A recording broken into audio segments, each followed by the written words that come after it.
you taking the time out this morning to join for the training on how you all are going to complete your periodic progress reports. So this is a grant that you all have been given, and we want to ensure that we're supporting you throughout the life of your project, supporting your progress towards your grant goals and objectives. But we also want to make sure that you all are able to make progress around policy and systems change. And that is the focus of the report. And that is the focus of this training here, to show you how to complete these documents, but really how to think about these documents so that we are getting to what it is we're trying to do here in Best Start, which is policy and systems change on behalf of the community. So why don't we start with some introductions? My name is Sadia Woods. I'm a program officer here. I'm sorry, Sadia, we need to mute people. We have lots of echo. Oh, sorry. If everyone can just mute their line for now.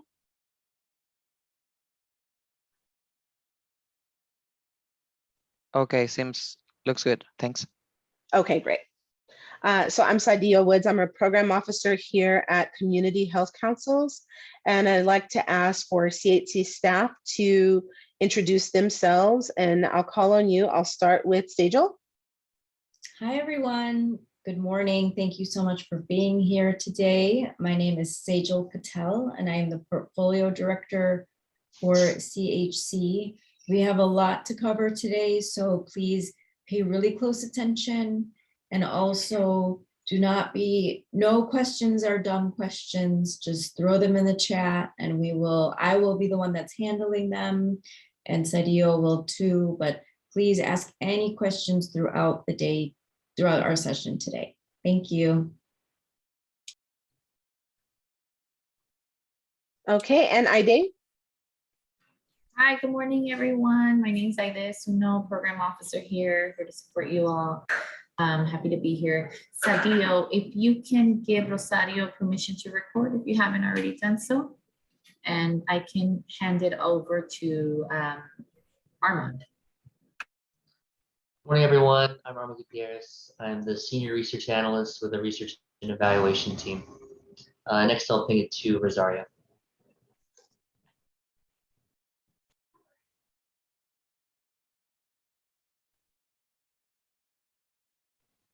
Hello, my name is Rosario, and I'm also an analyst for CHC. Thank you, team. And great, thank you, Rosario. Okay, and we just want to do a quick round of introductions for all of the attendees here from all of your organizations. I'll call on you if you can just say your name, your organization, your grant project. So I'm going to start with Candace. Good morning, everyone. My name is Candace Leos. I am the founder and executive director of Compton Advocates Coalition, and our project is the Compton Advocates Empowerment Project. Thank you, Candace. And next I'll go to LaFawn. Good morning. My name is LaFawn Gordon, and I'm with Children and Families, Inc. And our project is the Wellness Project via Early Childhood Education. Great, thank you. And next I'll go to Dr. Beatty.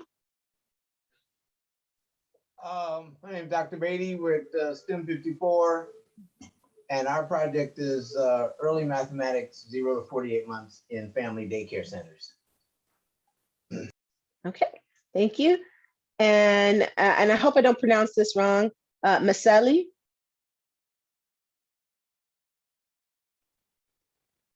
Maseli, I can't hear you. Did you turn on interpretation? There's a little globe at the bottom of your screen. Click that and then select the language that you're going to speak and hear in. And also click mute original audio.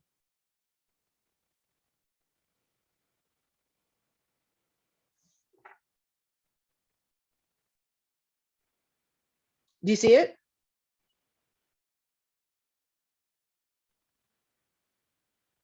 You can see it? Okay. Okay, Marceli, we'll come back to you. We'll try to get you some help to get your interpretation turned on, okay? Okay. Okay, so I'm gonna go to Elisa.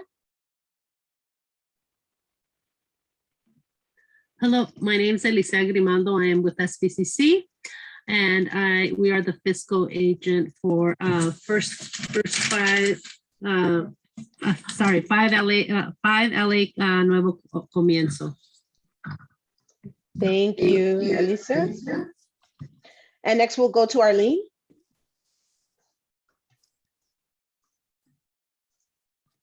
You can just go ahead and speak as well, right? Yeah. Good morning. Can you hear me? Yes. Good morning. Arlene Fernando from SBCC. We're the fiscal agent for Uh-oh. 5 LA Nuevo Comienzo. Thank you, Arlene. And next, Deanna. Good morning, everyone. I'm Deanna Gibson. I am with One Shine Youth. I am the financial manager, and our program is the Performing Arts and Literacy Program. Perfect. And Donald?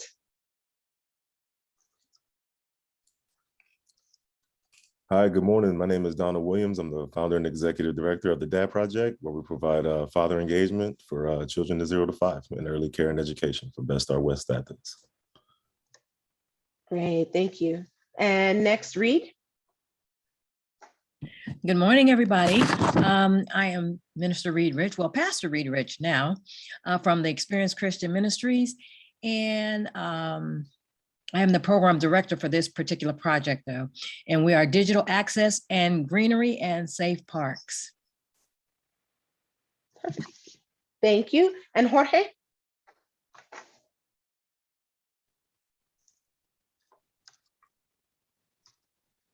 Hello, everyone. My name is Jorge Gonzalez, and I am the president of the Project 5LA Nuevo Comienzo, a program centered on kids 0 to 5 years old to take them to different parks and places of the city. Thank you so very much. Thank you, Jorge. And next, Joanne.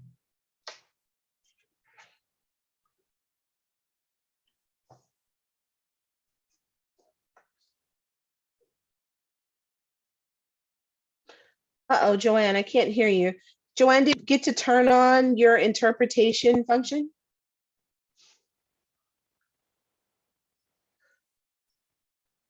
There you go. Can you hear me now?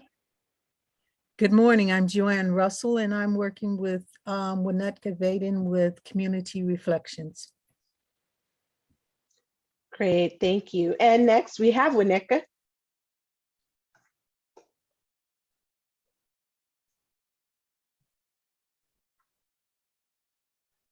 Uh-oh. Good morning. Hi, my name is Winnetka Vaden from Community Reflections. You can't hear me? No, I can hear you. I work with Community Reflections. Thank you, Winnetka. Okay, yeah.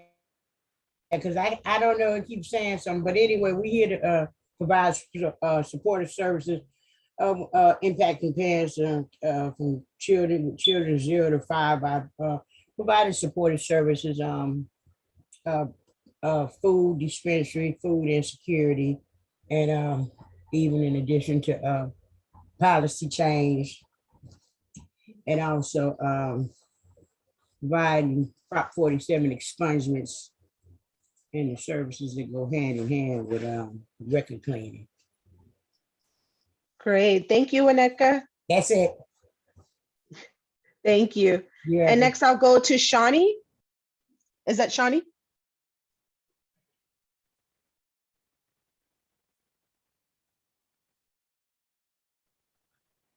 Shanae. Shanae. Apologies. Oh, she might have stepped away. So we'll come back to. In this case, let me Shanae is with the same organization as I am. Perfect. I'm Dr. Masala Nagash. I'm with Watts Labor Community Action Committee. We are the fiscal agent for STEM 54, Dr. Beatty's organization. Great. Thank you, Maseli. Welcome. And next we'll go to Reginald. Good morning, everybody. Reginald Johnson, founder and executive director of the Willowbrook Inclusion Network.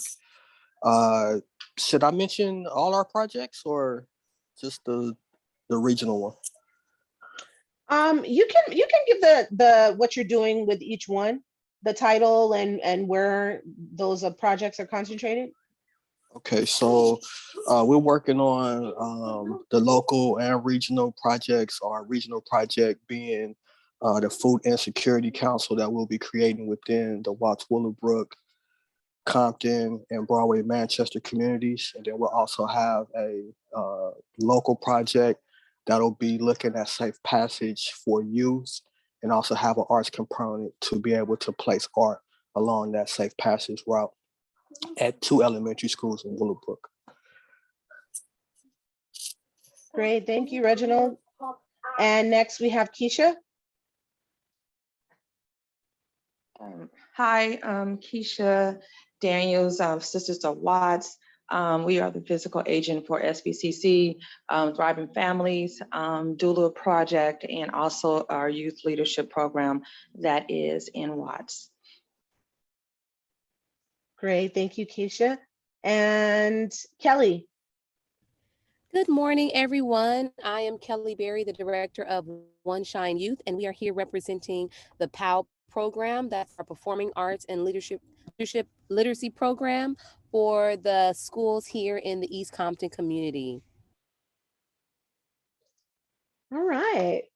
Great. Thank you, everybody, for introducing yourselves. I know that took a little bit of time, but I wanted you to know who everyone is and really begin to put, faces with names and names of organizations and know who you all are, because that's going to be an integral part of our time together in this grant project. And I'm going to get into that in just a little bit.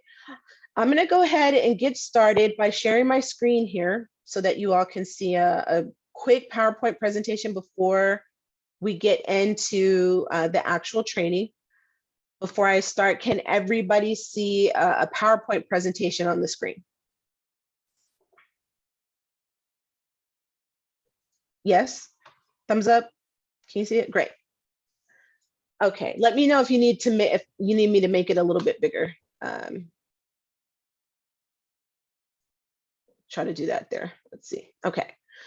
So this is just title slide. We're here in the training. What we're going to do with you all this morning is I want to give you a little bit of an overview of what we are seeing, how we want to see this Best Start ecosystem.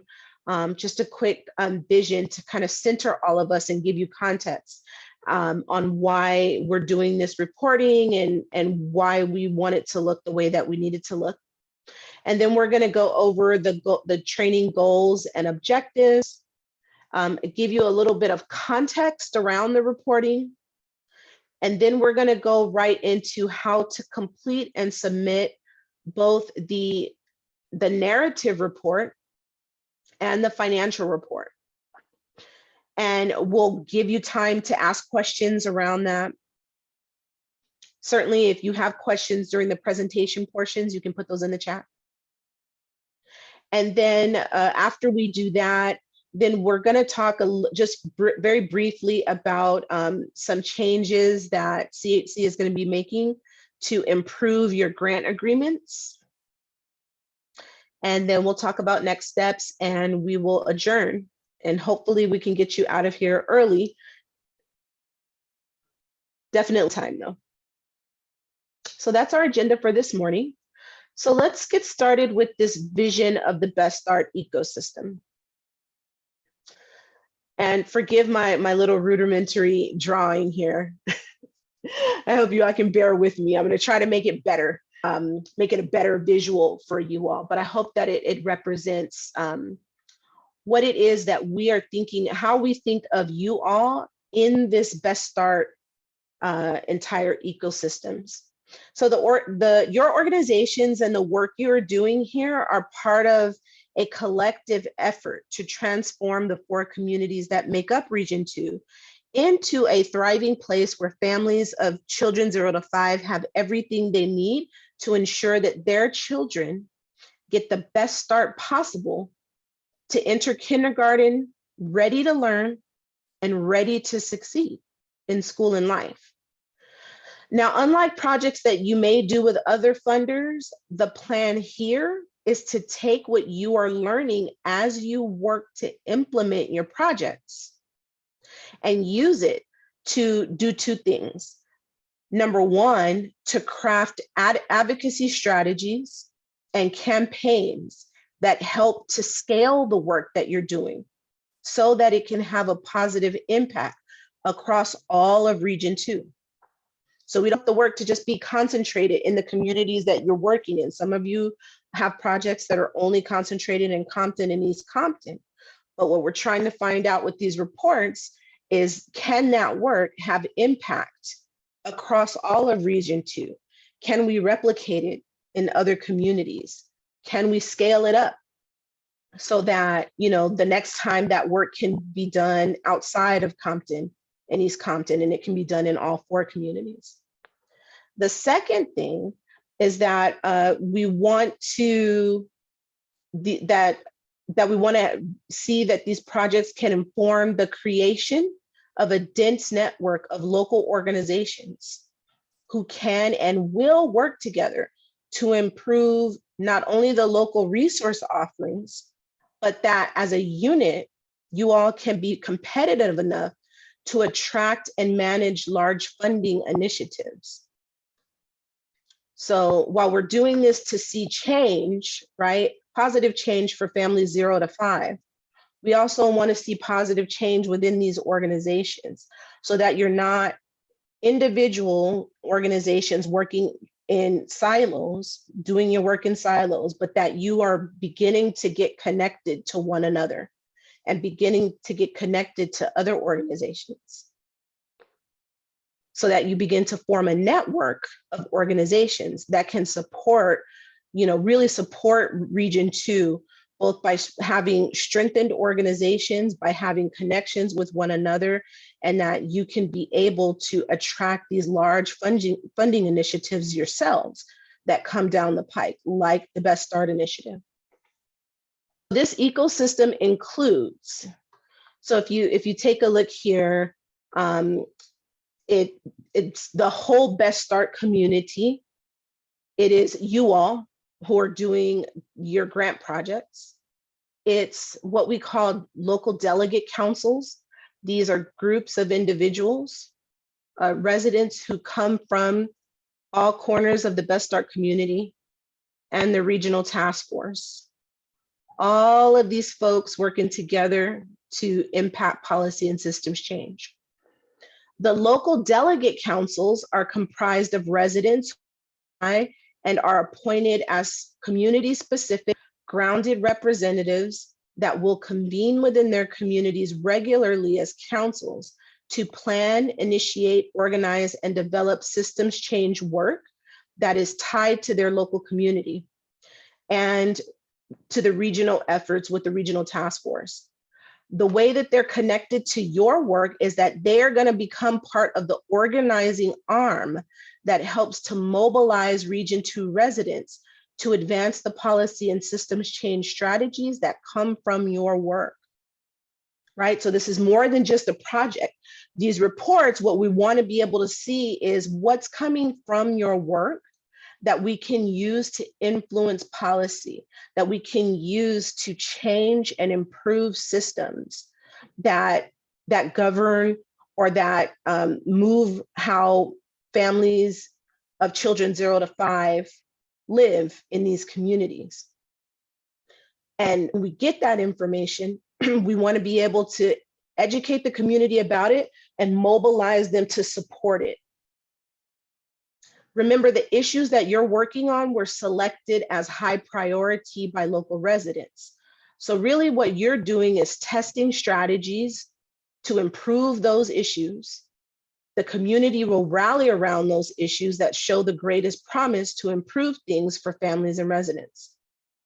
The regional task force is also a part of the support arm. It will support the advocacy within local communities. They'll do this first by communicating the progress that you all are making in your work to the local delegate councils. So you guys are reporting to us by doing these narrative reports. We are going to take that information and give it to the regional task force. The regional task force is going to take that information and go back into their local communities and say, hey, this is what Compton Advocates Coalition is doing. This is how they're making progress on the work. This is what Willowbrook Inclusion Network is doing. This is how they're making progress, and here's what they're seeing. And then they're going to work alongside the local delegates to figure out how to advocate for the most promising strategies. So it's really important that they understand all aspects of your projects as you work to implement them. The other part of this, we talked about the network of organizations. We want to create a dense network of organizations that starts with you all, the grantees. More than a coalition, what we envision is that organizations will begin to work together as a unit to improve Region 2 by aligning programmatic priorities to ensure that residents' concerns and needs are met, and that you all can support one another to ensure that all organizations have the necessary internal infrastructure that allows you to do your best work. This is the driving force behind the concept of the radical strategic partnerships that Michelle and Veronica spoke with you about and will be working with you on. And finally, as each element in this ecosystem is realized, Region 2 will get closer and closer to being a place that supports the healthy development of all residents. So with that in mind, that vision, our objectives for today are that we want to provide an overview of the reporting process. Sadio, give me a second. Oh, sure. Thanks. Go ahead. Okay. So that we want to provide a background about this reporting process, teach you how to complete the narrative report that is online, teach you how to complete and submit the financial report. That's going to be in Excel. And then to answer your questions related to completing the reports. And then discuss, like I said, the changes to the grant agreement that we're going to be making. So this slide, and I apologize that it is not in Spanish. This is a slide that actually comes from First 5 LA. And it is a representation of how First 5 sees this investment that they're making. Hello, can you hear me? They were Yes. having problems hearing me in Spanish. Can I just test that again? I don't understand what happened. Okay. Can you hear me? Okay, Vicky? she can hear me now. Thank you. Yes, thank you. Okay. So this actually comes directly from First 5, and it's a visual representation of how they are thinking about this investment. So I want you to know, I'm putting this here because I want you to know that when we say that this is a policy systems change initiative, it is a policy and systems change initiative that is coming from First 5 LA. This is what they want to see. So while PHC is committed to policy and systems change as an organization, we've always been that way. We have a responsibility to our funder to ensure that we are moving policy and systems change because that's how they are investing these dollars. And their goal, First 5 LA's North Star, is that by 2028, all children in LA County will enter kindergarten, ready to succeed in school and in life. And their results for children, here are their results. They want to make sure that families optimize their child's development, that they receive early developmental supports and services, that they're safe from abuse, neglect, and other trauma, that they have high quality early care and education experiences. These are all of the outcomes that they want to see for families and children. And here is where it's really important, down here in the bottom right of this screen, is that they wanted, and the bottom portion of the screen, they want to do this by changing policies and systems. So systems here, they want policy change, practice change, and will building, meaning that they want people to want this to want to see this level of change. They want to strengthen public and community systems, advance and build on community experience, expand influence and impact with data in order to optimize the effectiveness.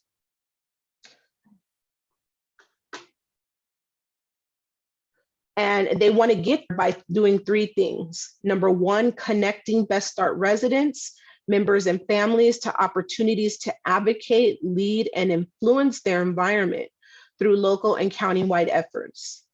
They want to convene critical partners to influence countywide and Best Start specific policy efforts. And they want to partner with stakeholders and advocates to influence countywide efforts to design future investments with children and families in mind. So I just showed you these two slides again to just reiterate how critical the policy systems change portion of your work is. We selected you organizations, you all responded to the RFP, not to just do direct service projects in the way that you might do them with other funders. This is a different type of initiative. The goal here is to really take what you are learning, what you're seeing, those little nuggets of conversations that you're having, and figure out where are the pressure points, where are the levers that we can pull and influence policy. Levers that we have to improve the systems that govern the communities that we work in. So our goal here, right? If you look at this as kind of a, like a line of how all of this looks like from the beginning to the end, is that the committee identified the projects that they want to see have influence over the issues that they came up with. That's how we got you all here.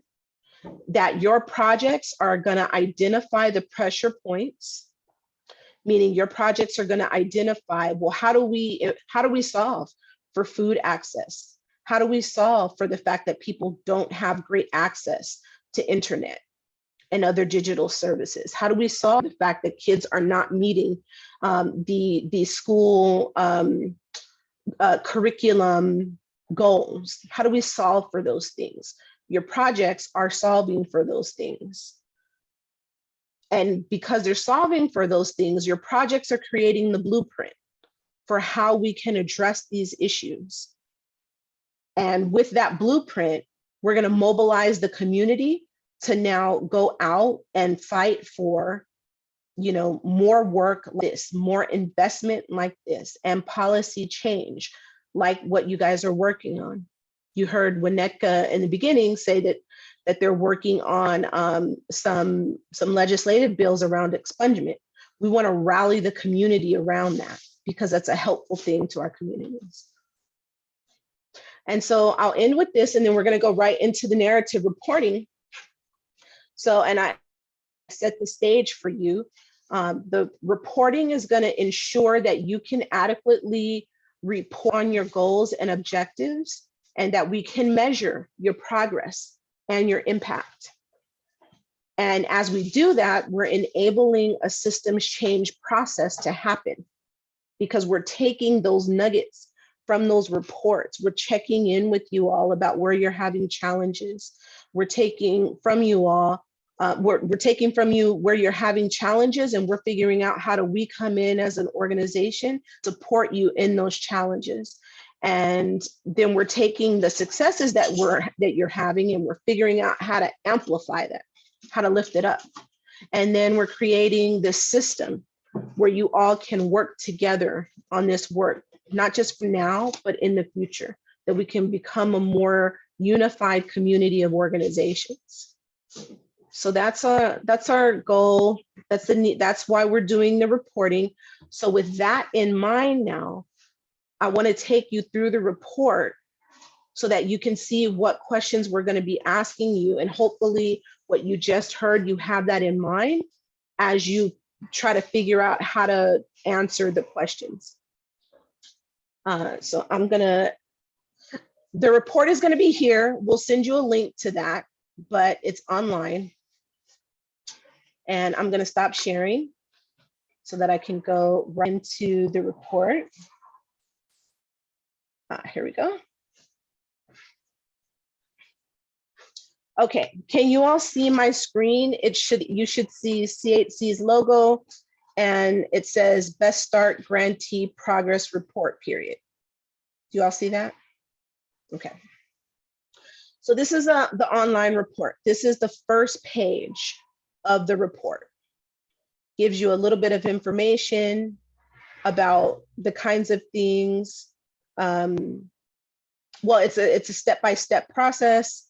It tells you that the report is organized in sections and how it's organized. It tells you that the report should take about 6 minutes of your time to complete. We've designed it so that you can save your responses and continue at a later time. You can just click save and continue. And there will be opportunities for personal reflection and comment throughout the report. What we're going to recommend is that before you begin to complete this report, that you consult with members of your team who might be needed to help complete certain sections. So that might be your account or chief financial officer for things around the budget, your program staff for maybe the programmatic sections, or your evaluators for the evaluation sections, and that you gather all your materials so that you have them with you. And those materials might include things like your grant agreement, meeting summaries or notes, event sign-in sheets, invoices, pre-post results, key emails. It could be all of these things. It could just be a few of these things, or it could be even more, but that you take the time to gather that information before you start to put the report together. It just kind of helps you jog your memory, right? So you'll click next. Oh, actually, I'm sorry, I want to go back. Okay, so this is in English, right? You can make, if you need to complete this report in Spanish, there is a button here. There's a little globe. It says English at the top right hand of your screen. You can click on that and move your cursor down to where it says Spanish here. It should say Espanol, but Spanish, United States, and you click on that, and it turns the report into Spanish. And you can complete the entire report in Spanish that way. Okay. So I'm going to go back to the English version. And let me get that off my screen. Okay, so this is the first page of the report. It asks you for contact information. This should be the contact information of the person who can give the information about what's contained in the report. And hopefully it's that person that's completing the report. I would suggest that you not have like an intern or whatever completing your reports, that you try to have people that are actually working on the project completing the report. I do want to point out here that there's a little red asterisk here. I don't know if you can see it very well. Throughout the report, wherever you see one of these little red asterisks, that means you have to answer that question in order to move forward on the report. So while this question doesn't have one, this question does. You have to click how you prefer to be contacted, either via phone or email. So I'm going to click email here so that we can move forward. Okay, second page is your project information. You're going to put on here what report you're completing. For your narrative report, you're going to do 3 of them, and here's when you're going to do them. So for your first report that's due on January 31st, you're going to click this first one. You're going to report on everything that you've been doing You can go all the way back to August 1st, or if your project didn't start until October 1st, then you go all the way back to October 1st, and you're going to report on your activities all the way through December 31st. So whatever you've done up until December 31st. You'll click that for every time you complete one of these reports. You will also click on what area of funding as stated in your proposal in your contract. So some of you all are doing projects around early childhood education. If that's what your project is about, you're going to click that. If your project is, if you're completing this report about parks and green spaces, then you're going to click that. And again, here's a little asterisk. You have to click that in order to move forward in the report. You also have to enter the name of your project title. You type it in here. So I'm going to type something in here. I had already put something 1213 training test. Let's say that's the name of my project, and your award amount. Let's say my award amount is $100. And I click next. Okay, here's why it's important to gather your materials so that you can complete this report. The first thing that you're going to see is it's asking you for the number of SMARTY goals you have. So if you guys remember, we did the scope of work and I was working with you all to refine your SMARTY goals and your objectives. Everyone is different. Some people have more objectives, some people have less objectives. It's asking you how many SMARTY goals do you have? So if you have 3 SMARTY goals, you're going to select 3.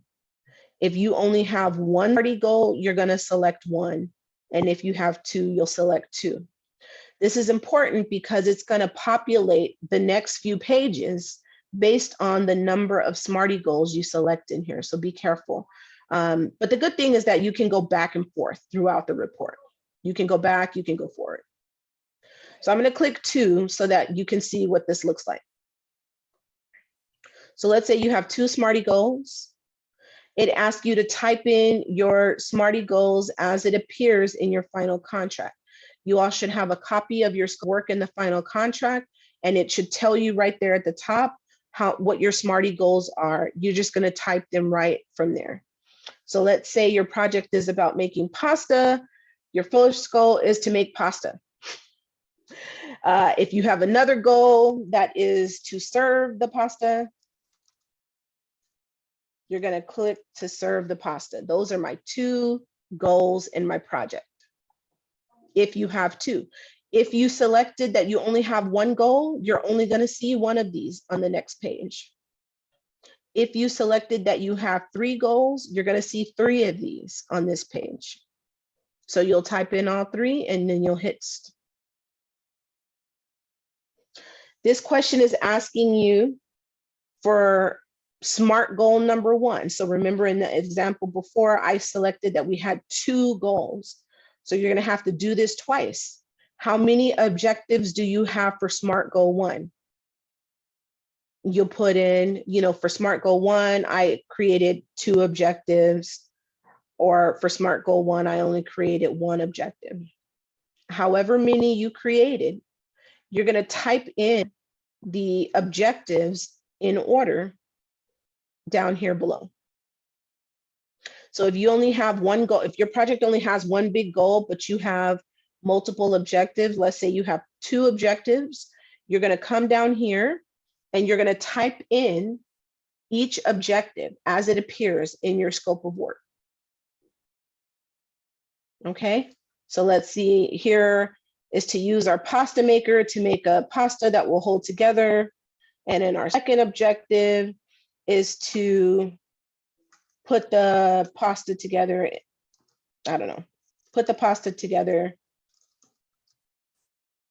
I don't know how to spell pasta, in sauce.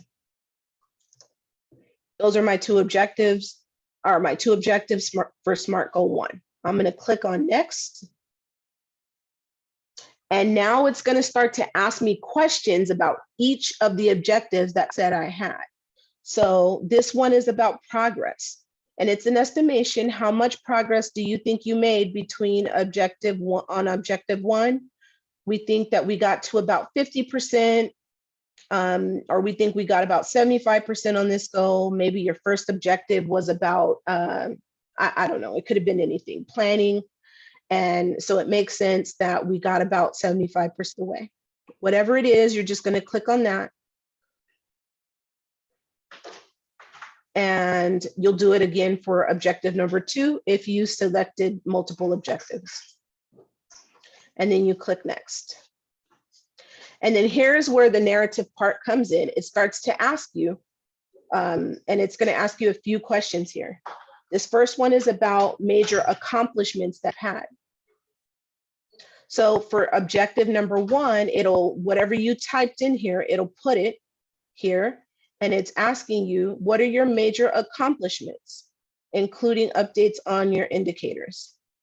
So here you can free type up to 300 words, whatever you want to say about your progress.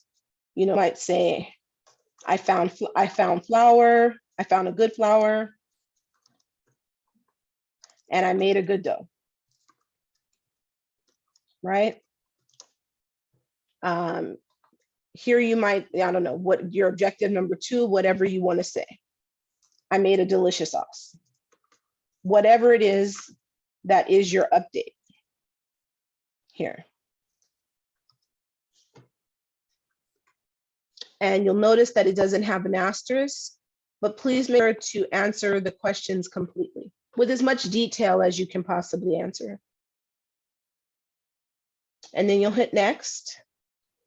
And it's going to, again, keep doing this. The next question is about challenges. What are some of the challenges that you've been having in meeting each of your objectives? So for objective 1, you know, let's say, you know, we've been talking about pasta, but again, it's policy and systems change. So I know that a couple of you have objectives that are, you have work that is around working elected officials to maybe do get to some of the activities and goals in your project. You know, you might have challenges that look like, well, I couldn't get the elected officials on the phone. They said they will work with us on the project, but then when we started to try to, you know, get meetings with them and have a conversation about how to move forward, they either didn't have time for the meetings or they kept sending staffers that know anything about the project or whatnot. You might have been looking for a location to host classes and things in, and maybe you couldn't find locations. Maybe, you know, once you got out there in the field, people saw what you were really doing. Maybe they said yes in email, but then when it came time for you to actually go there and do your site visit, they said, no, it's too many people, or we can't do it for this, whatever reason. Whatever the challenges are, you're going to be very descriptive and put those here. What we don't want to see you do is, you know, create a report that looks like everything is rosy, everything is going good. If that's the case, okay. But if there are serious challenges, please put them here. It's not meant to be punitive. It's meant for us to figure out how we help you.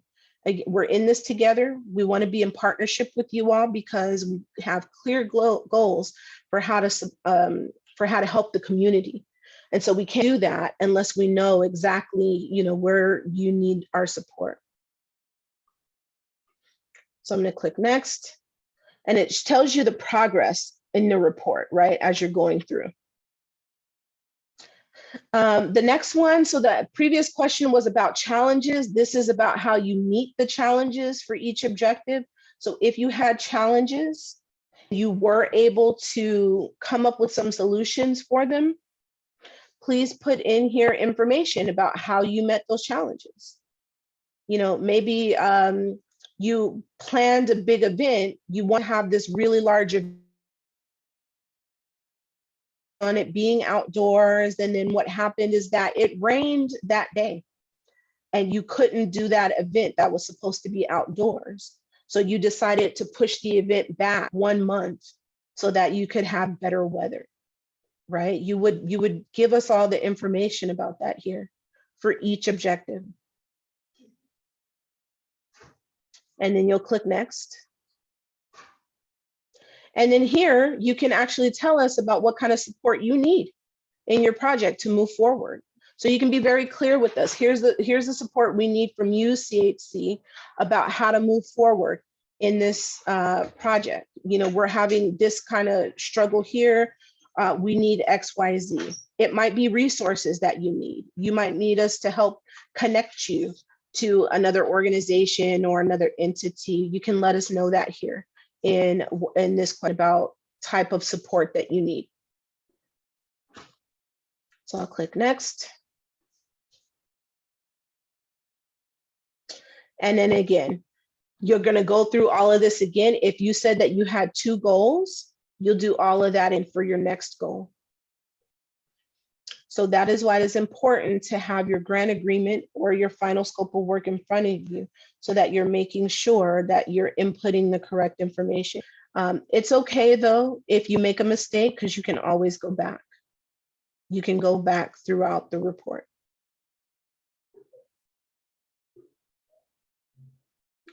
So let's try to click through these really quickly here.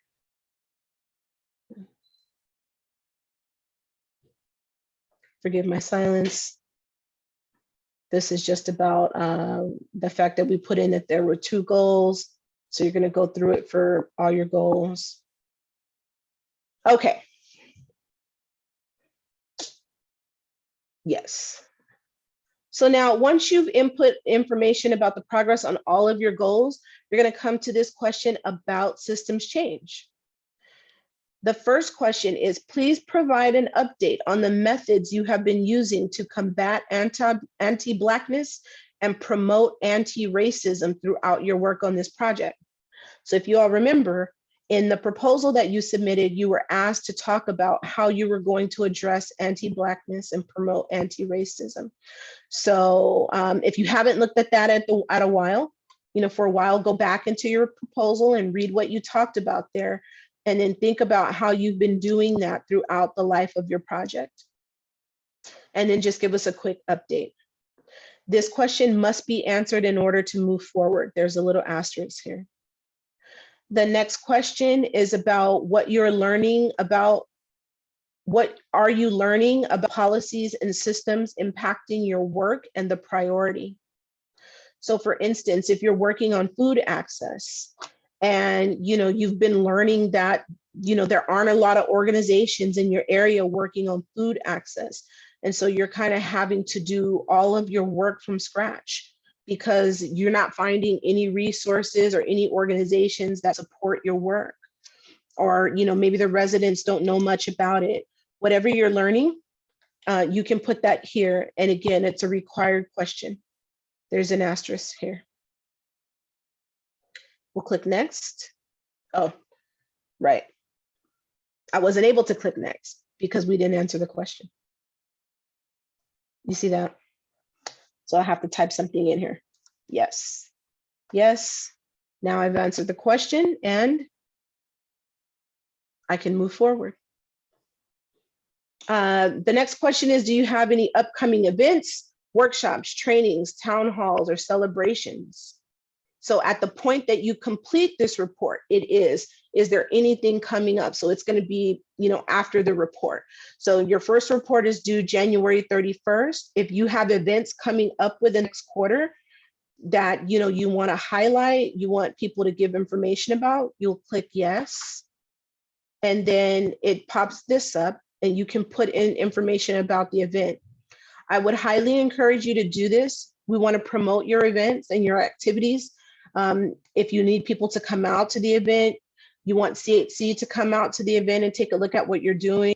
You want to get other organizations out there, please input this information in here as much as you have, and whether or not CHC can attend. Because we would like to come out. We'd like to come out and take pictures and, you know, highlight you. We meet with First Five regularly, so it'd be great to highlight the work that you all are doing directly to First Five when we do the reports. But don't, you know, feel free to also send us this information via email. You can send me flyers, you can send, you know, whatever you need to send. We'll put it on the website, we'll send it out. We'll make sure the information gets out there. Okay. So Give me just 1 second. I'm going to try to click through here. All right. So now we're at the financial report section. There's a separate form that you need to complete for this. So I just want to go over the page with you really quickly. We're going to come out of this and I'm going to go into the actual financial report. Actually, I'm going to stop here and I'm going to ask, are there any questions about any aspect of the narrative report before we get to the financial report?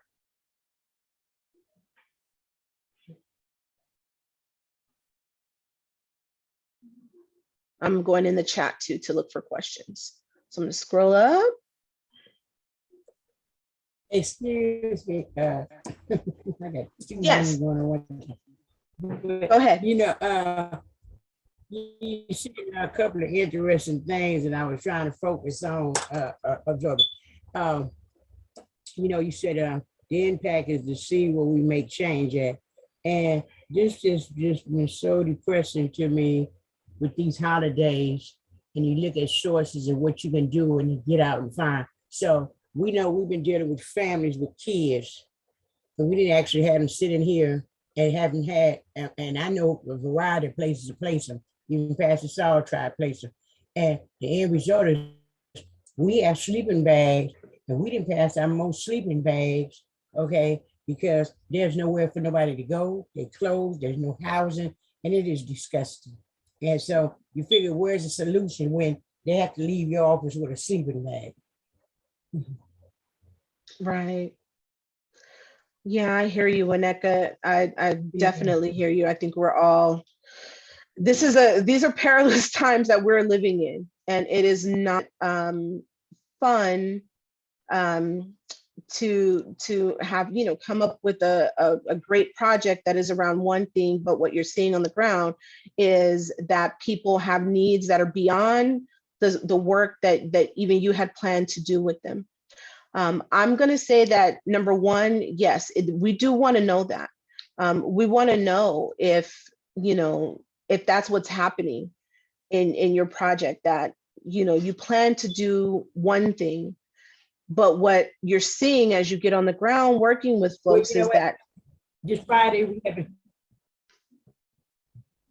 Go ahead, I can hear you.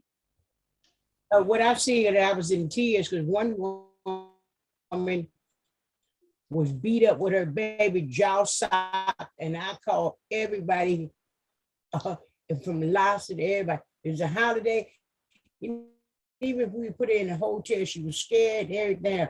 But like I said, the best thing we can do is give sleeping bags. But we're giving our sleep, because this weekend I almost wanted to cry. It's cold out here.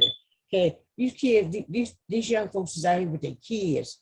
Okay, and it's sad that all we got to do is able to do is give them sleeping bags. So that's what we're gonna be doing when we give our food giveaway this Friday. We're giving our sleep because there's no housing. Okay, they'll tell you, they'll sit up, we'll be calling all day. By the time they get the data and the impact, okay, you know, it's just a information for them. So we sit here all day, and then these folks wonder. Then it makes me feel bad because I have to have them sitting in my office all day, okay, when there's nowhere to go. And how we, yeah, so. Yeah, anyway, I hear. I just wanted to make sure I shared that. Because No, it I makes hear me you. want to cry. You know, Thank it you. makes me want to cry. Thank you for sharing that, Wineka. And I think that's another part of the reason why we want you all talking with each other, while we're trying to do this thing around networking the organizations, so that if there are organizations in this, even on this Zoom right now, that have resources, access to housing resources, you know, of shelters, you know, of places where people can go, please share that information. If you're having these kinds of challenges as they happen, you don't have to wait for the report to put it in the report. Please feel free to give me a call or to send me an email right then and there as it's happening, and we can do our best. I can't promise that, you know, we're going to be successful each time, but we can, you know, kind of rally around and try to figure out how do we help you in that moment. Maybe there are resources that, Candace knows of, or LaFawn knows of, or Dr. Beatty knows of right there in the moment. So when you give us a call, and we can put out the all call to everybody. Right. So that's again, that's what we want to create here, is that we're not working in the silos, Yes, but we're working together.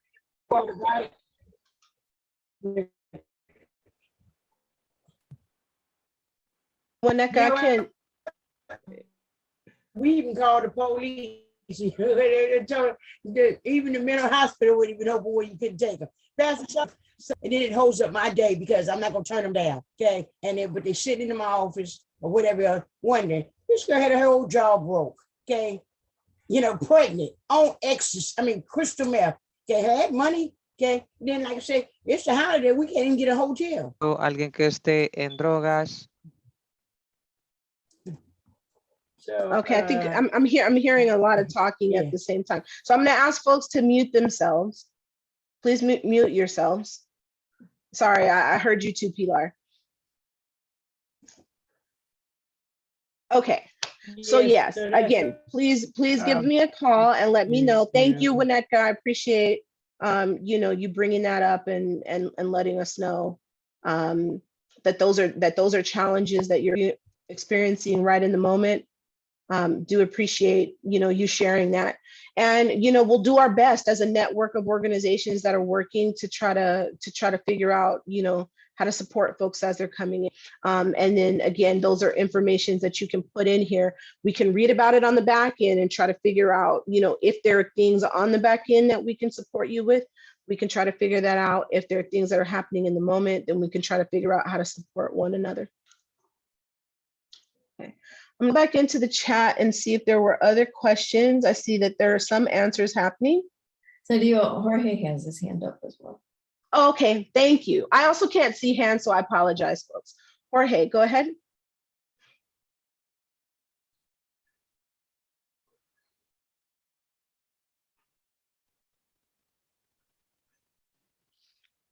Yes, Adio, thank you so very much. I have a question. We are in the month of December, and I just had access to my grant very little ago. And we are trying to work to implement the program. We have been doing outreach since August, but we just got the grant. And also because of the pandemic, it's been difficult to do the outreach and create the project, because also the funds haven't been available either. So it is already pretty much December, almost January 1st. Now it's Christmas, the families are busy. People are trying to take care of themselves because of the new variant. I don't want to risk, obviously, people getting infected, expanding the pandemic. And we are gonna try to start working with a few families, but I don't think we can start doing that, being realistic, until January. So the question I wanted to ask, if we organize a trip to the museum and another trip to the zoo, do we need to fill out one report for each event? Gotcha. Thank you, Jorge, for that question. So you're not filling out the report based on events, Jorge. The reports are filled out for the entire time period that you're working in. So whether you've done one event by the end of the report period, no events by the end of the report period, or 5 events by the end of the report period, whatever you have done within the report period is what you're going to report on. Okay, so some folks, there are some folks in here that, part of their project, they have, something like 15 events that they're going to be doing. but we know that not all 15 events are going to happen by the time that you submit this report. So you'll just let us know progress on your overall project based on your objectives. So let's say you had 25 events that you were planning to do throughout the whole project, but most of your time, this first report that you're submitting is due on January 31st. And most of your time, since you actually completed your grant agreement, was spent in planning. It's okay if most of your time was spent in planning. What we know is, what was happening during that planning, what came as a result of the planning. Did you complete your plans? What challenges did you have in the planning that you didn't anticipate? We want to know all of that type of information.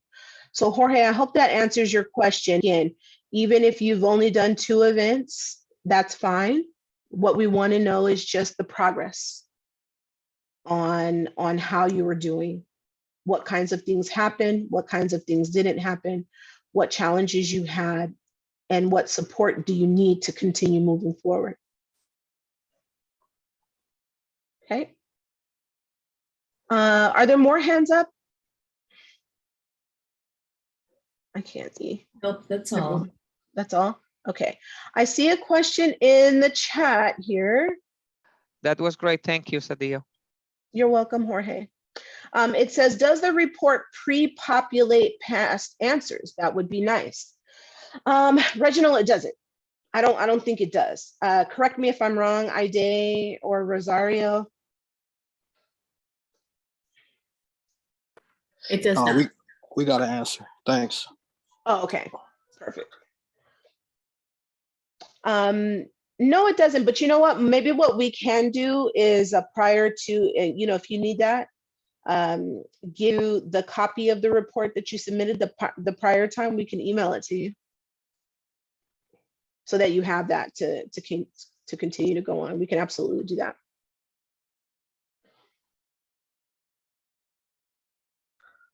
I do have a question, Sunil, since we're on that. Like, when you talk about addressing the anti-Blackness, like, that's something that the way that you go about it is probably not going to change throughout the project. And so you might get the same answer, over and over again, as that's the approach that your organization is using. Is that fine? Or do we have to kind of keep switching it up to address it differently? No, I think it's fine, but think about it this way. What are those anecdotes that you want to include in there about, the approach is the same, but what comes out of you implementing the approach each time might be different. So for instance, you might encounter a situation where you're having a community meeting and you're implementing your approach to be inclusive and to ensure that, there's diversity there and that people are being respectful. But in that moment, something happens in the meeting and you're having to, use the tools in your toolbox to, to help solve the situation right then and there in the moment. So we'd like you to report on that kind of stuff as well. So not just your approach, but what is that actually looking like on the ground and how are people receiving it? You can include anecdotal information like that.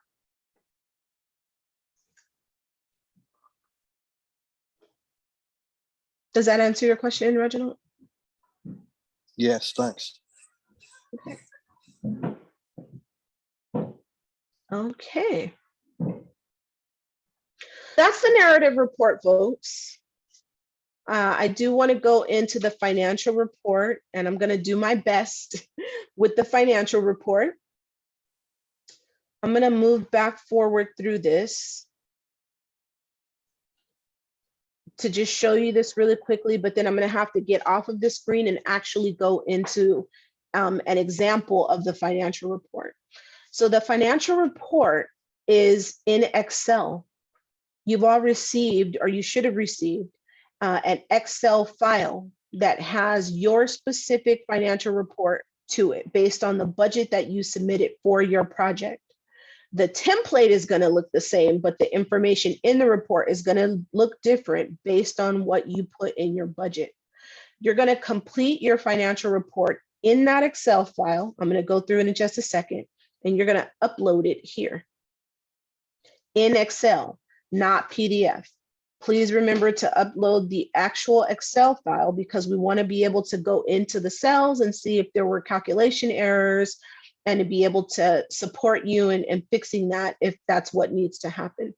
So you'll complete that report in Excel, and then you're going to upload it here by clicking. You can, browse and just upload from your system, your Excel file.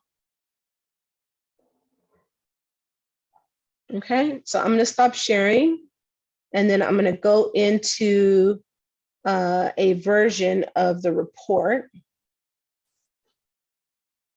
If I can find it. Here it is. I don't recall us getting the report. Okay, that's okay, Wineka. If you didn't see it, if you didn't get it, I'll make sure that everybody gets, I'll email out to everybody this week a copy of their financial report. You should have received it directly from Evan once he completed your grant agreement. He should have sent you an email that says, here's your financial report. We had complications with that. I'd have to talk about that to you later. I think we emailed and shared that with you. You did. Conflict. Okay, so we'll talk about that later. Okay, yeah, but I will make sure that everybody gets a copy of their own financial template this week, just to make sure you have it. So this is what it'll look like. Everybody's kind of has the same format. Before I go on, can I make sure that everybody can see this report here? Just give a thumbs up if you can see my screen and it has the Excel with the columns. Okay, great. So the structure is about the same for everybody, the way that it's set up. The only thing that's going to be different is up here where it's going to have the actual organization name, and the budget line items are going to be different for everyone because it's based on what you put in your own budget. So here is what I want you to focus on. The things that I want you to focus on in these reports are in blue.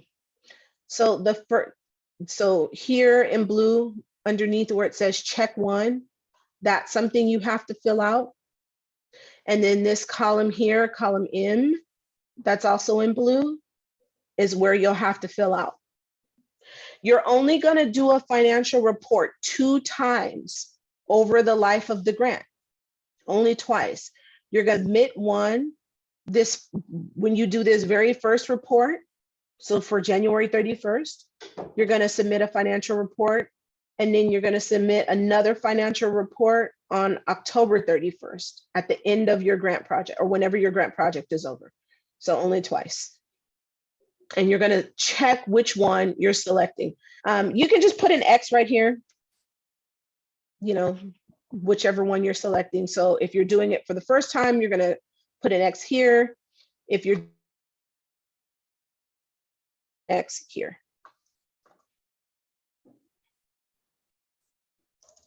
Okay. And this has been built so that it is your actual budget. Sorry, just give me 1 second here.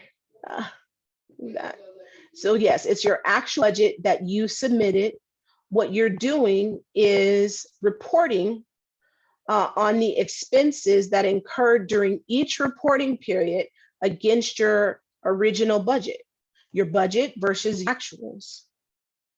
The financial report is meant to support the narrative reporting. If things are moving according to your scope of work, what is in the financial report should support it. That is to say, if by the time of the report, you've done 2 or 4 events, the financial report should show that you have expenses for the same number of events. whatever your staffing is, it should show that you have staffing expenses that match up for the amount of time.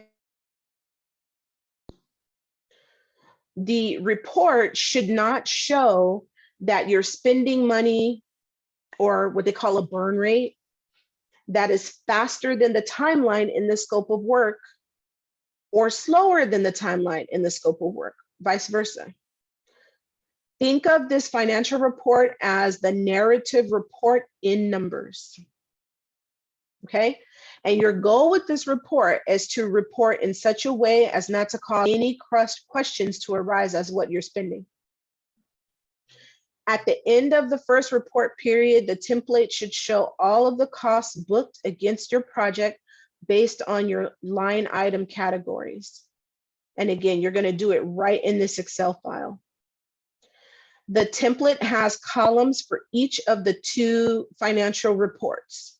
So your first report is going to be in this column, the one that says August 2021 through December 2022, December 31st, 2022. You're going to actually put in here, and this is based on how the numbers look in your own ledger, how much you have spent against each of the line items in your budget. So, for example, on this sample budget, here is personnel. We have 3 personnel. We have a principal investigator, we have a coach, and we have a coordinator. Your principal investigator, for the entire amount of the grant, this is how much they're being paid. When you, the $31,350 here, this is how much was in the actual budget. When you do the various financial report, you're going to report how much you have paid towards that person's salary just during the time period. So between August 1st and December 31st, so far that position has been paid $12,500. And you're just going to put right in here $12,500. No formulas, no letters, just put in here just the numbers. And what happens is that in this column here, that's in yellow, this is a formula. I'll click on it so that you can see it. You see the formula here? It's a formula. It is meant, let me make sure I have it. Okay, so what it does is it does the calculation for you. You don't have to do anything other than put the numbers in here. It's automatically going to subtract from the amount you have budgeted, and it'll give you how much left you have to spend here in this column.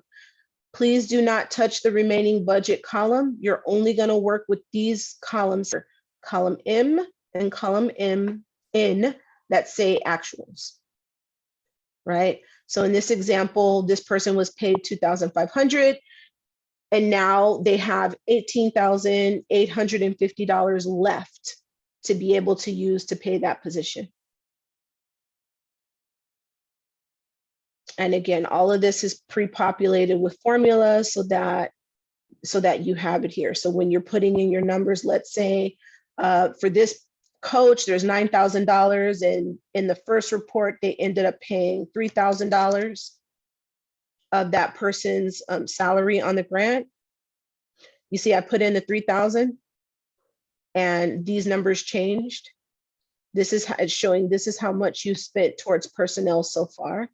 And this is how much you left to spend for the remaining amount of your grant.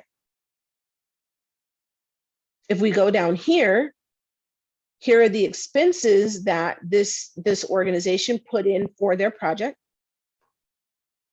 So let's look at this one here for refreshments. They said that the total amount that they're going to spend over the whole grant is $4,500 for refreshments. So let's say that when they report on January 31st, they've only spent $1,500 towards refreshments, right? They put in $1,500. That means they have $3,000 left to spend on refreshments all the way till September. So there's still money. The next time they do this report, it should say $3,000. Now we've spent all of it. And this is gonna then go to zero, right? There's nothing left to spend. Down here, they said that they were gonna spend, they're gonna buy flip charts and markers and stationery, and that the amount they budgeted for the whole grant is $1,000. This is how much they budgeted here. By the time they do this first report, they've spent $850. You know, however, whatever it is that they've spent. Maybe they just decided to buy all of it up front, or they got a good deal on it. And so they spent the majority of that money during the first reporting period. That's fine. You're going to put in here that you spent the $850. That means that in this cell here, the amount is going to change, and it's going to show you that you have $150 left. The next time you do your financial report, you're going to put in here your $150. And this will change to zero out. Now you've spent the whole line item budget. You're going to do this for each of the line items in your budget. Again, just put in the raw numbers based on what you have booked in your own general ledger, based on the receipts of whatever you spent, if there are receipts, and you're just going to type the numbers right in here. Everything else is a formula, it'll calculate for you. Once you've put in all your numbers here and you've checked it to make sure that it's correct, you'll scroll down here to the bottom, and there's a little section around certifications. You can just type your name in here and your title, who's completing the financial report, to certify that the information stated above is accurate and that the costs reflected in it in the same are incurred in accordance with the terms of the agreement. Simply meaning that, you know, this information is correct, and that we spent the money based on what we said that we were going to spend the money on and how we were told we could spend the money in the agreement. And that if CHC requires any additional information from you, that you'll get that information to us as quickly as possible. Okay. If you, don't worry about this signature part here, because you're going to turn this in Excel. So just print your name and your title here, and you're going to upload this to Excel, because you're going to certify the full report in Excel once you hit submit, and do put the date here. Sadio, Dr. Beatty has a question. Yes, Dr. Beatty.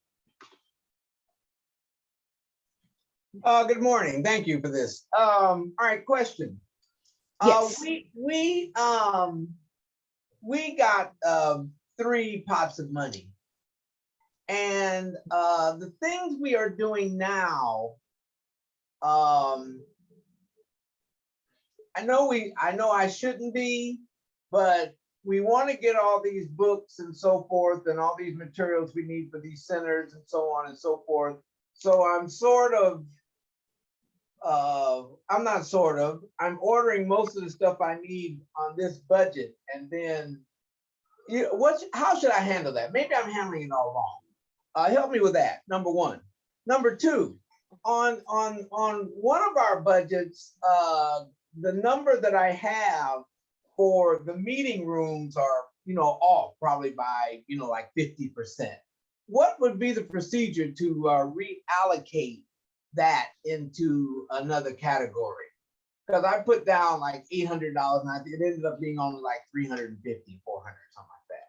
So I wanna know what the process is for that. And then the third part is these local funds, if you will. When will that arrive with us? Seeing how we got, I think we got half of the regional funds, but we haven't gotten any of the local funds for these other 2 projects that we're doing, one in Watts Willowbrook and one in West Athens. So when will that hit the account? so that we can, because those are, you know, they're in essence separate budgets. So when will that hit our account? So those are the four things I got. Okay. So I'm going to try to, I took some notes. I'm going to try to go in order, Dr. Beatty. So your first question was about the fact that you have a lot of materials that you need to buy for all three of your projects, and you're trying to get them all bought now within the space of the first financial report that you're going to submit, correct? Yes. Okay, that's fine. That's fine. You know, you'll put in here, you can actually put that in your narrative report. You know, when you talk about the progress on your objectives, you know, part of it is your planning and prepping for the work that you're going to be doing. And you want to try to get all of the books so that you have them for whatever reason that you want to have all of the books in place. You can actually state that in your narrative report, right? So that for us, when we come in and we see that you're spent in that line item category around books is a high amount, it makes sense. Why? You know, because you're trying to get all of your materials, everything together early on in the process. And so you're going to spend a little bit more for things like that, for materials and supplies, for, let's say you're buying incentive items, things like t-shirts or, you know, other kind of giveaways. Yeah, it makes sense that you would buy a lot of that stuff at the beginning of the project, trying to just make sure that you have it in place. And so there won't be a whole lot of questions around that. Again, you can just put a little note in your narrative report about that. And yes, you're thinking about it in a way that's fine. There's no issue with that. It might be an issue though, if you said that you had a person that was going to be full-time on the project for the life of the project, right? They were going to be on the project for all 12 months and they're full-time. And when you submit this report that you've paid them their full salary, that would raise some questions for us, because then we'd want to know, okay, well, you said that the person was full-time and that they were going to be working the full 12 months of the project. Have they completed all their service to you in the project? What's going on with that, right? So that's okay. So that's one of your questions. Then your other question. No, we weren't talking anything about coaches or anything. It's really about materials. This No. yeah, these payments for personnel and so forth, we're sticking to the straight and narrow on that. Right. No, I get you. I was just using that as an example. So if you're buying materials and you're trying to buy them all early on in the project, you're buying them in bulk, it makes sense. That's fine to do. We wouldn't have questions about that. What I'm saying is that that wouldn't be an issue and we wouldn't have questions. We'd have questions if other line items in your budget kind of look like, you know, you paid it all out in the beginning. And that's for everyone, not just for Dr. Beatty, for everyone. So that's how we want you to think about this. How does it make sense to spend this money down in your budget? So Dr. Beatty, I think your second question was around, sorry, I think I might have written the same thing for the first two questions. Was your The second question was around the amount that we were going to spend on the usage of facilities. It was way too high. So you know, there's better places. There's obviously better places we could put it. Well, we have to put it somewhere. Because we ain't giving it back. I'll tell you that right now. And we don't want it back. We don't want it back. Great. So we'll come up with some way to spend that. So tell me what that procedure would look like. That procedure would look like you giving us a call and let's have a conversation about it. That would be a budget modification. For something like that, one line item, that's a small thing. We can absolutely change that and put those costs into another line item as it makes sense. So either shoot me an email or give me a phone call and let me know that, hey, we want to do a budget modification and we want to do that modification around these areas. That's fine. Ms. Ellie? Following Dr. Betty's questions, we have 3 budgets. So when we submit the report, do we do 3 separate reports? Yes. Well, we Yes. can't do that because we don't have any of that money. No. We have three areas. Okay, the regional and then 2 separate areas. So that's 3 budgets. So are we doing are we submitting a report for each area, or based on each or based on the budgets that we have? Yes. Dr. Beatty, I'm going to get to the payments in just a second. But to answer Maselli's question, yes. So some of you all have multiple projects, right? And you receive a budget template for each of your projects. Those budgets are different. And yes, you do need to submit a report that is based on each of those projects. So if you have 2 projects, you're submitting 2 narrative reports. And you're also submitting 2 financial reports, 1 for each project. So if you have 3 projects, yes, you have 3 narrative reports and you have 3 financial reports that you need to submit. Talk about it now. And you'll have them because the numbers in each one are going to be different. So Maselli, Dr. Beatty, I'll make sure that you have them, you can see them, and that you can do each of those 3 reports. In terms of the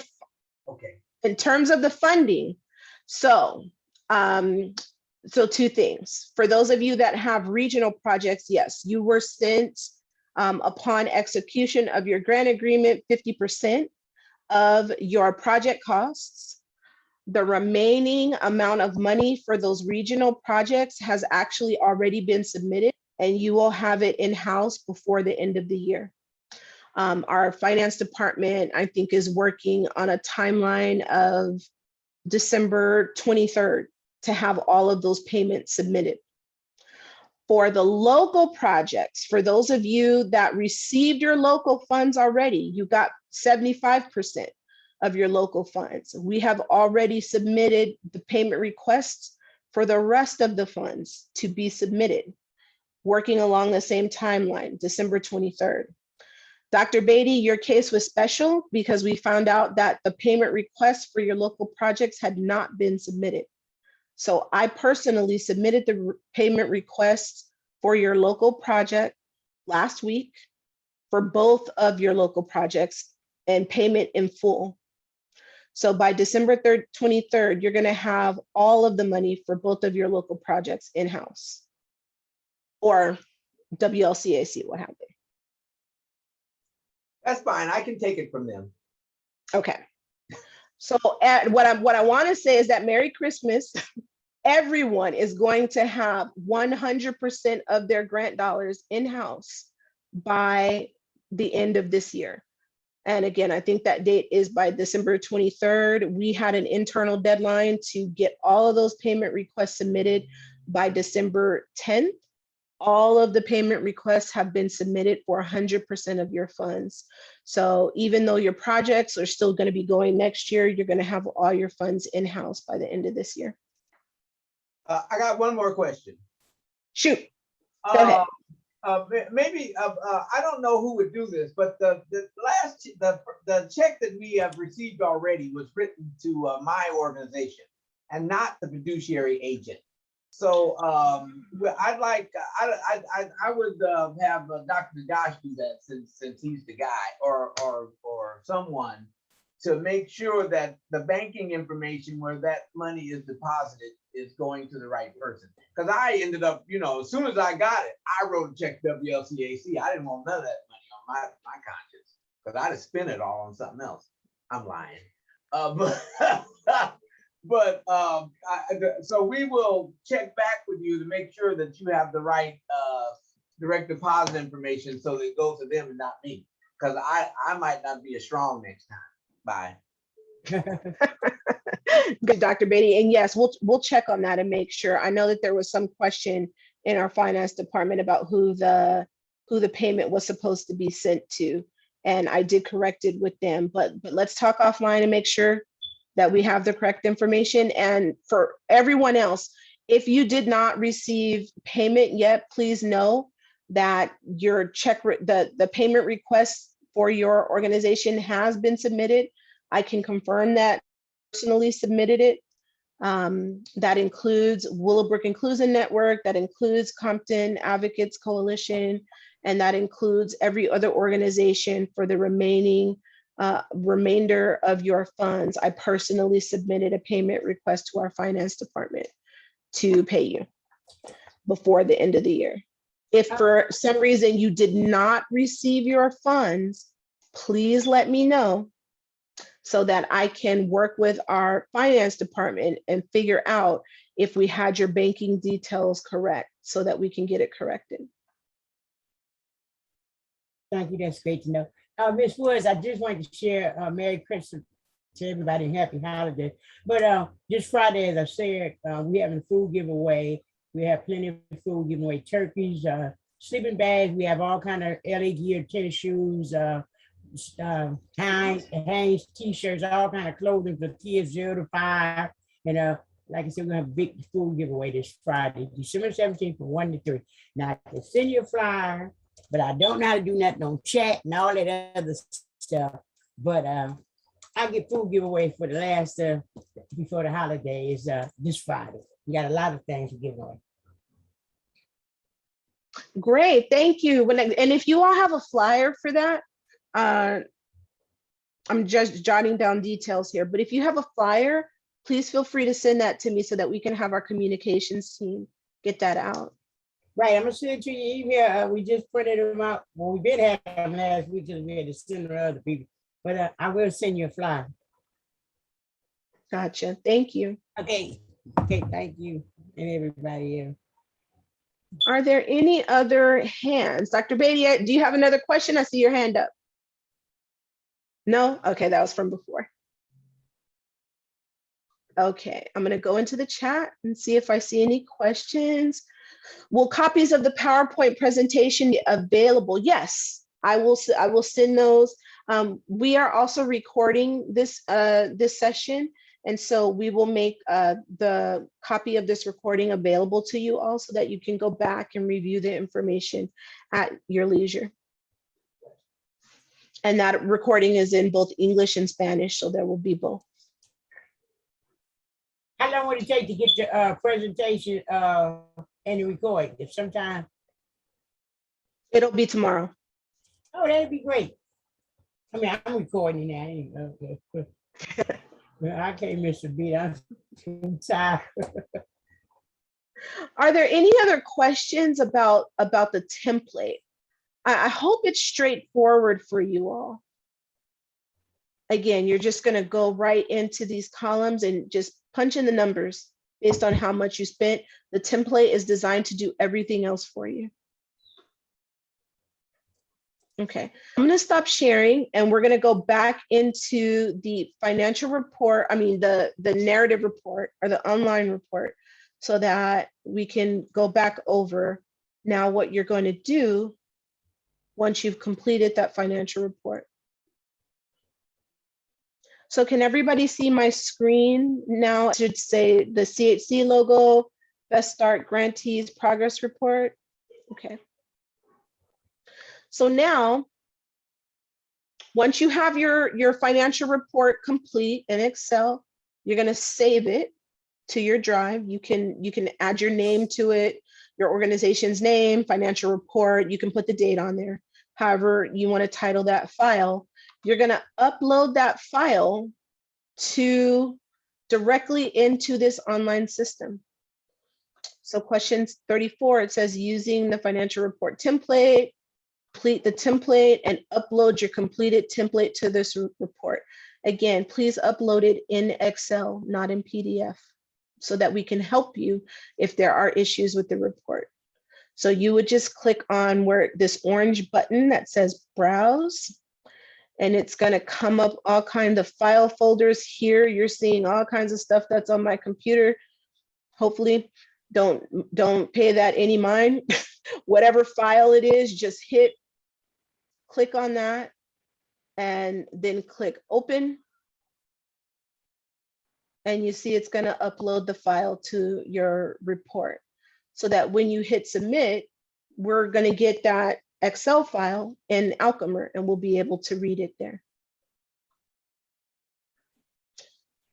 Then there are a couple questions here. It says, have you encountered any unanticipated cost overruns or underruns? For example, have you realized additional costs? That would be an overrun.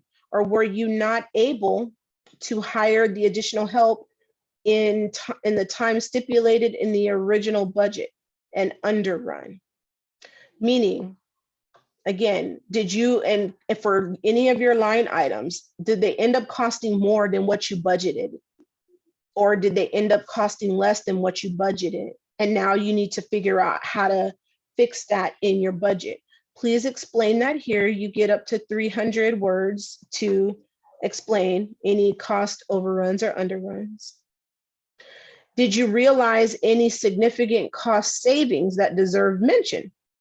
So maybe you were going to engage an evaluation firm to help you with your evaluation, and they decided to give you a really great discount because they just love the work that you're doing, and they don't want to charge you the full amount. That would be a significant cost savings. If you did, you would just type in here what the cost savings was and how did you end up realizing those cost savings. You could type a little words about that here. And then you'd hit next. Oh, I didn't answer this question. See, it has an asterisk. I have to type something in there in order to make it move forward. Okay, next we have a question around sustainability. We have 3 questions around sustainability. Those questions are, the first one, please provide ideas and thoughts on how you will sustain the benefits, momentum, and spirit of this project. These are all required questions, so you have to answer them in order to move forward on the report. So how do you plan to sustain the work moving forward, the benefits that the communities has realized, the momentum that you gain, whatever thoughts you have about that, you can put that here. And then what are your thoughts on how you intend to fund this project going forward? This isn't a trick question. It's not meant to, these questions aren't meant to trip you up. If you plan to continue doing work around this project and you are actively looking for grant funds, or you have some other way that you're going to continue to fund it, you can add some words about that here. If you're not planning to do this exact project, but maybe a different version of this project, you can put information about that here. And if you're not planning to do it at all, and you're planning to move forward from that, you can also say that here and just give some words about, what it is that you're thinking.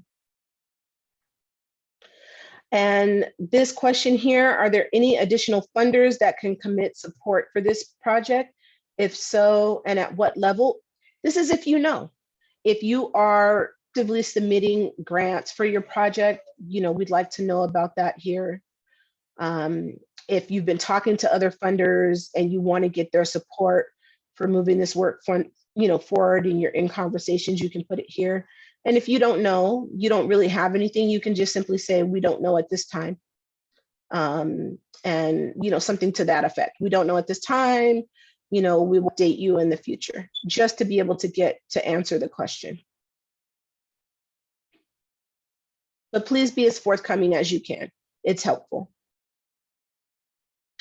That is the last question in this report. You see here, the button has changed. Before in the report, it was saying next. Now it says submit. So once you answer this final question down here around sustainability, and I have to actually type something in here because it's not going to allow me to submit if I don't, because there's an asterisk. I'm going to hit submit. And you'll get this page that says, thank you. You have completed your report.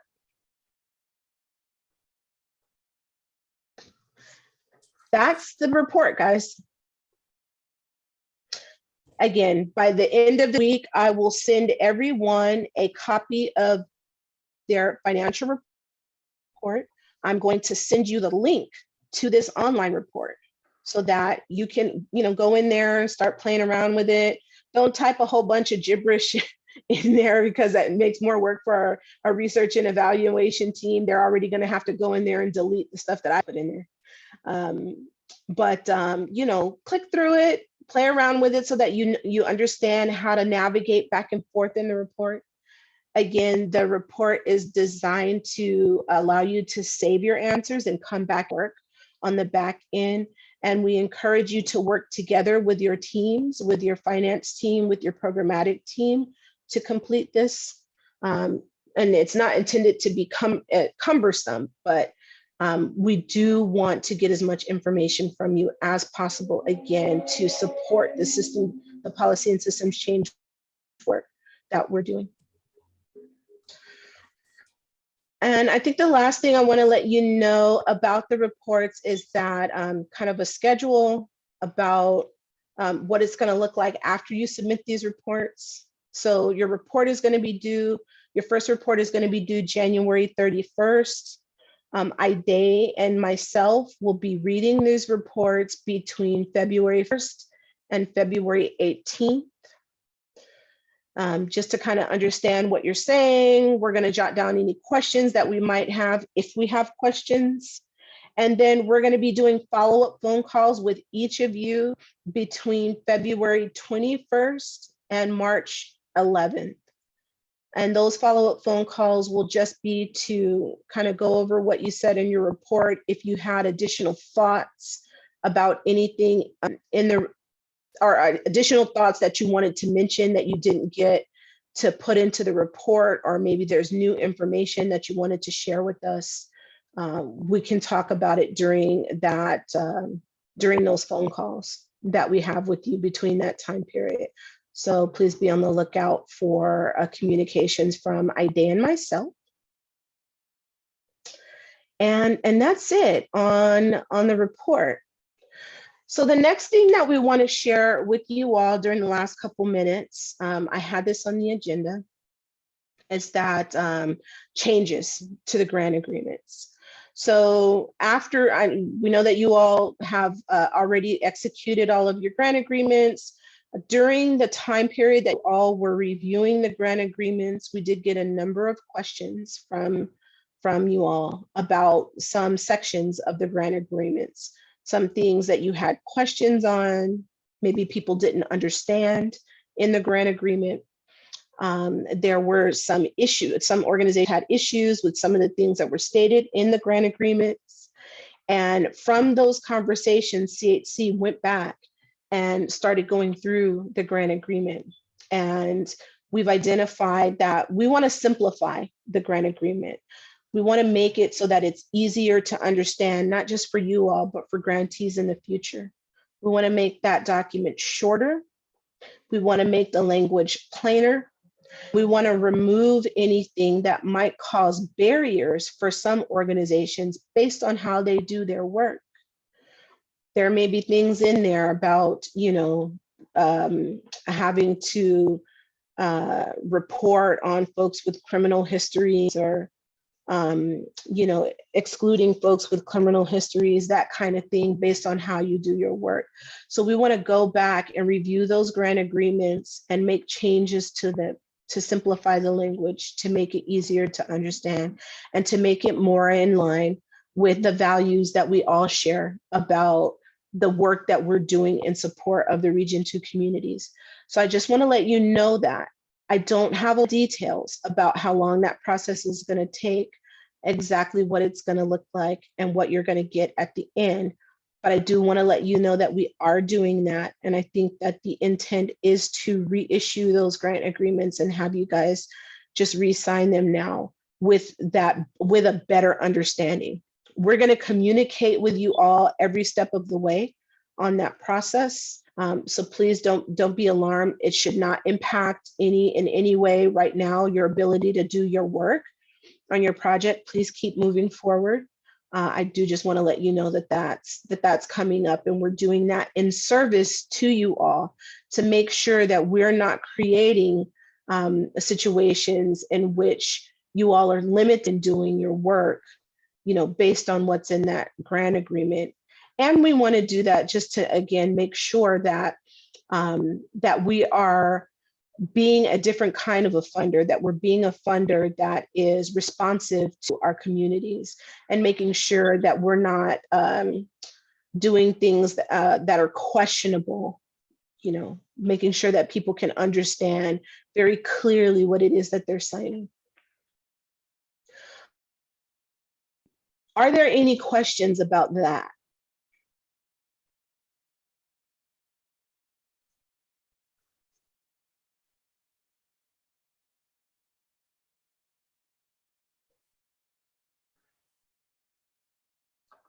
I'm looking in the chat.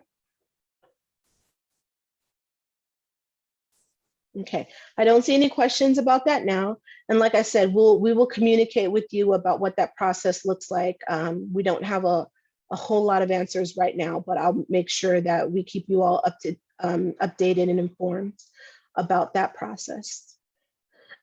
And I think that's it. Are there any other questions or announcements that people have about things that are coming up that you want to share with the group? Dr. Beatty? Yeah, I got a question. When you talked about funding for next time, do you assist in finding other agencies that may want to continue the stuff that some of us may be doing? And are you able to?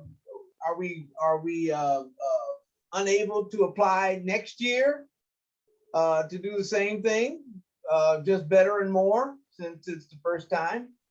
And I think those are the two: assistance in finding funding, and what's the procedure before we get thrown out and can't do it again. Thank you, Dr. Beatty, for those questions. I would say yes to the first question. Those are really great questions about assisting and finding funding. What we can absolutely do is forward you all open grant opportunities that come across our desk. We do get a lot regularly, and I can make sure to, and I don't know, you guys let me know how you'd want to do this. I can do like a weekly digest, like a grant roundup. Those will just be grant opportunities that come through my inbox. I can send those out, or at least the things that might be relevant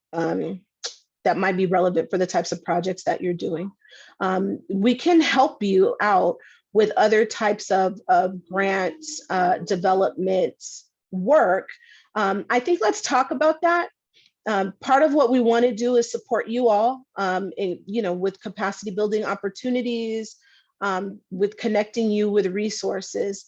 And so I would like to make that a more refined offering. If that's what folks are looking for, let's have conversations about that moving forward, about how to make that a structured process. That might look like, us teaching you kind of the tools that we use to go out and find grants. Maybe there's a way that we can support in getting you all access to grant search databases or things like that. Maybe there are conversations that we can be having with our funders. I think that is all in line with our goal around these radical strategic partnerships. So that's something that we want to think about and figure out how to support you all with. Dr. Beatty, the second question, can you apply next year? I cannot answer that question for you right now. That's not to say that you can't apply. Right now, there is nothing stopping anyone from being able to apply for the next round of funding. We have not put any restrictions in place. That being said, we also haven't had that conversation yet about what that looks like. So what I can tell you is that we're scheduled to release the next round of funding on March the 1st for year 4. Prior to that, we will communicate to you all if there have been any restrictions put in place for current grantees. So I'm sorry I can't give you more definitive answer, but I hope that's fair. Letting you know in advance that we're planning to release the next round of funding March 1st, and we will communicate with you all your eligibility to apply for that next round of funding. Well, yeah, you might make it dependent upon outcomes or something like that. So I'm just trying to get in the conversation here because I know, everybody on here is, doing the best they can and doing the best work. So if you get someone that, really blows it out of the ballpark and you say, well, that's enough. No more. I like your humor. I thought it was up to 3 years of continuous funding. But anyway, I like your sense of humor. Yeah. Like I said, we'll communicate with you all every step of the way as we get closer to the release of that round of funding. Okay, folks, it's 1 o'clock. I did promise to get you out of here on time. Thank you for joining. Again, I will make the recording and the PowerPoint available to you all tomorrow so that you can review it. If you have questions that come up, shoot me an email or give me a call. Let me know and I can walk you through it. Okay, that was 3 hours? That was 2 hours. I didn't hold you that long. Oh, you said 3. I thought it was kind of quick, but bye. Thank you all. Happy holidays to you all and look forward to being in touch with you soon.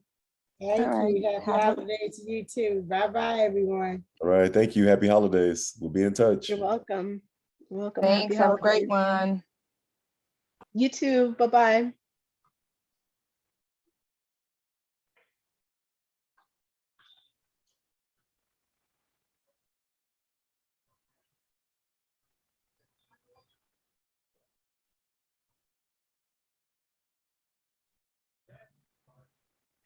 Who is in command of ending interpretation? Oh. Turning on recording off.